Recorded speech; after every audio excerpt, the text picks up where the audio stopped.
Superintendent Galvan here with story time for you, and I hope you had a really great day at school today.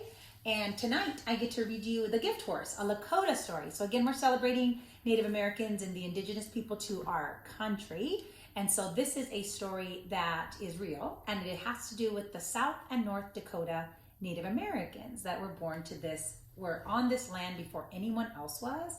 So this is the Lakota story, a little bit about their history. So thanks for joining me. It's always great when we can learn about people and their story and their history.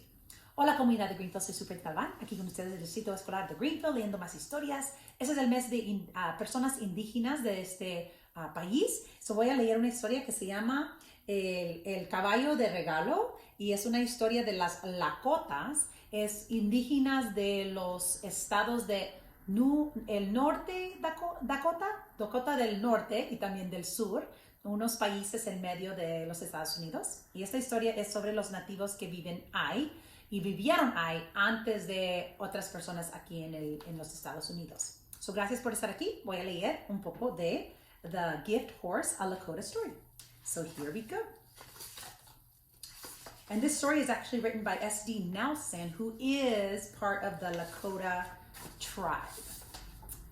The thing I remember most from the early days is a horse, a gift horse. My father had been always visiting and trading with other friends, the Cheyenne Indians. When he came home, he rode into camp with some new horses trailing behind him, and our whole village turned out to welcome him, singing out a pony he would call.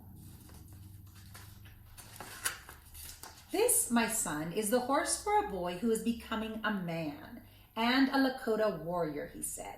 As the young horse came forward, she nickered in him and stomped her hooves. She tossed back her head and perked up her ears. She was the blue-gray horse called Thunderstorm, and her back was a blur of white spots like hailstones raining down.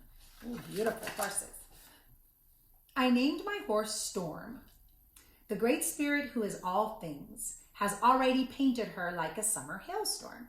With mixed paints, I added yellow thunderbolts and placed a red handprint on her hip.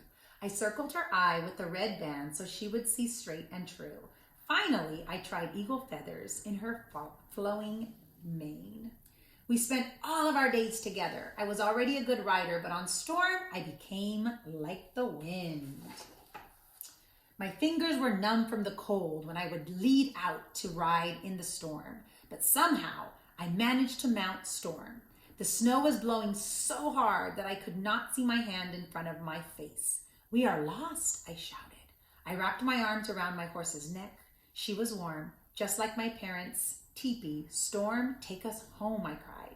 Together we trudged into the darkness of the blizzard. We wandered for a long, long time. I was freezing and ready to give up. The blizzard taught me to think before acting. My mother saw that I had learned an important lesson. She told me that I was becoming a man and that I would need to be ready to wear the shirt of a warrior. She promised to make one for me, decorated with beadwork and porcupine quills, but I would have to collect the quills. After many days of hunting, I finally found a porcupine.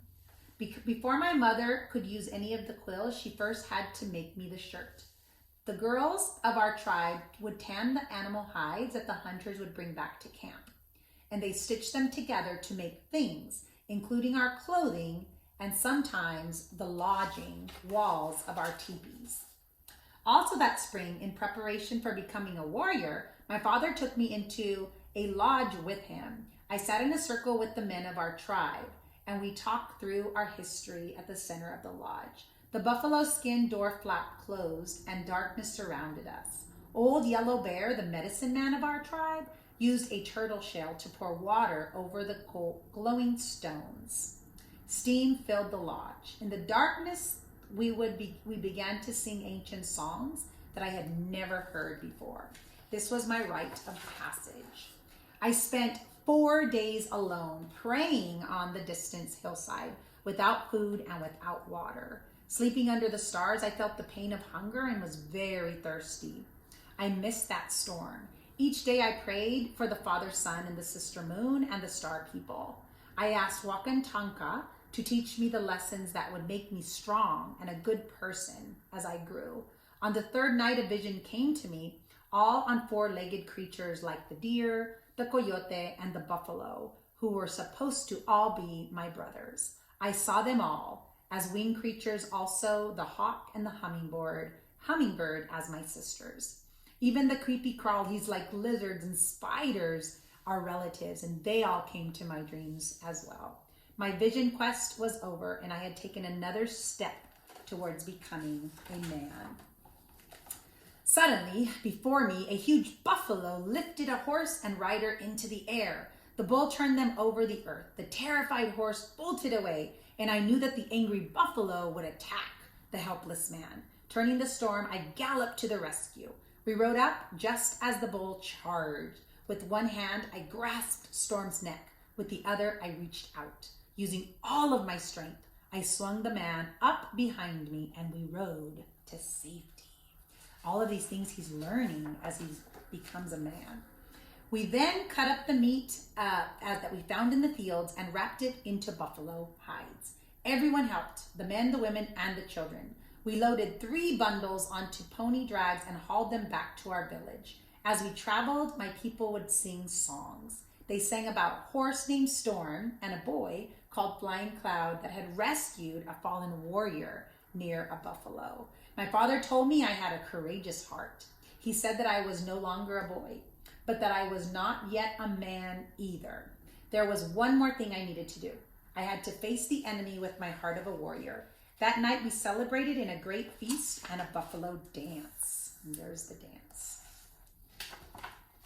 Many tribes lived on the Great Plains of the Dakotas. Some of them, like the Cheyenne, were our friends, but others, like the Crow tribe, were our enemies. Early one morning while we all slept, Crow horse thieves attacked our village. We woke up to shouting and pounding of hooves. Most of our horses were stolen. And that morning, as the sun rose in the east, angry tears filled my eyes. How could those thieves dare steal my precious horse, Storm? We put together our own raiding party. Our men planned to get back all the horses and punish those thieves. Upon our return, I was given the shirt of the Lakota warrior. To my surprise, on the front, my mother and sister had quilled the beautiful image of my best friend. In the years that followed, Storm and I shared many adventures, too many to tell you. And so with that gift horse, I rode from boyhood into manhood. The one thing I will never forget from my early days so long ago is the horse with eagle feathers tied in her mane and the red handprint of a boy. I can still see the two of us riding across the endless prairies of our youth like a hailstorm and a flying cloud. And there he is. So this right here, boys and girls, was a story of the gift horse. And so this young indigenous tribal member received a horse. And so that's how he went from being a boy into manhood. Something similar for us in our culture, if you are Latino, is a quinceañera.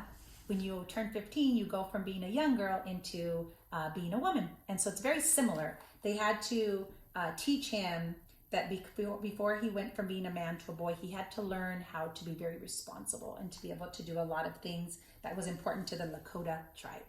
So thanks for joining me here tonight. I wish you a really great day tomorrow, and thanks for all you do in regards to listening to our stories. Okay, so I'm Superintendent Galvan with the Greenfield School District, sending a great big bear hug from our family to yours.